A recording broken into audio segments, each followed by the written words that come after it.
Do good and good will come back to you. Good morning, dear students, and welcome back to our English text class. Today we are going to take up our new lesson, which is Unit 2, Section 2, The World in a Wall. Children, The World in a Wall is an autobiography of Gerald Durrell. He was a British naturalist, writer, zookeeper, conservationist, and television presenter. Children, here the author is talking about an incident of his life that he had with a scorpion. Children, one day when the writer was roaming about in his garden, he found a fat female scorpion in the wall. When he saw it for the first time, it appeared to be a light brown fur coat.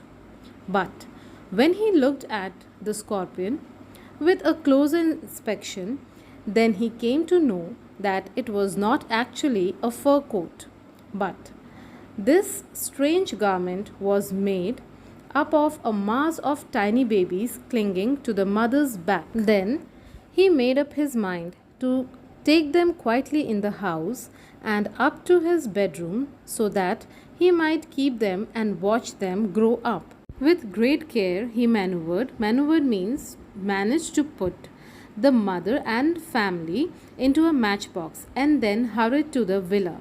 It was rather unfortunate that just as he entered the door, lunch should be served. He placed the matchbox carefully on the mantelpiece in the drawing room. Then he made his way to the dining room and joined the family for the meal.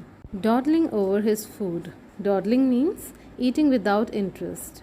Feeding Roger, the dog, secretly under the table and listening to the family arguing, he completely forgot about his exciting new pets. At last, Larry, having finished his lunch, he picked up the matchbox he had brought. The female scorpion was upset and annoyed at being shut up in a matchbox for so long, and so she chose the first chance to escape. She crawled out of the box rapidly, her babies clinging on, and scuttled onto the back of Larry's hand. Larry, feeling the movement of her claws, glanced down to see what it was, and from that moment things got increasingly confused.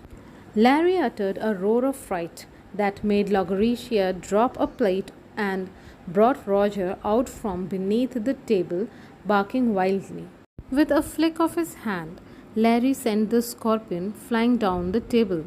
As it landed midway between Margot and Leslie, there the babies scattered like confetti on the tablecloth. The creature sped towards Leslie, who leapt to his feet, overturning his chair and flicked out with his napkin, sending the scorpion rolling across the cloth towards Margot.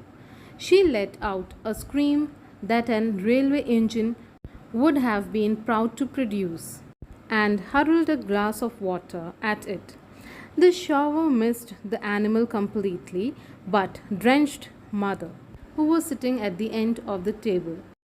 The dog ran round and round the room, barking hysterically, and was under a wrong idea the family were being attacked and that it was his duty to defend them. As Lucretia was the only stranger in the room, he came to the logical conclusion. He understood that she must be the responsible party, so he bit her in the ankle. This did not help matters very much, but it only made matters worse. After a while, a certain amount of order was restored, and the family went back to the drawing room. The author spent half an hour rounding up the babies, picking them up in a teaspoon, and returning them to their mother's back.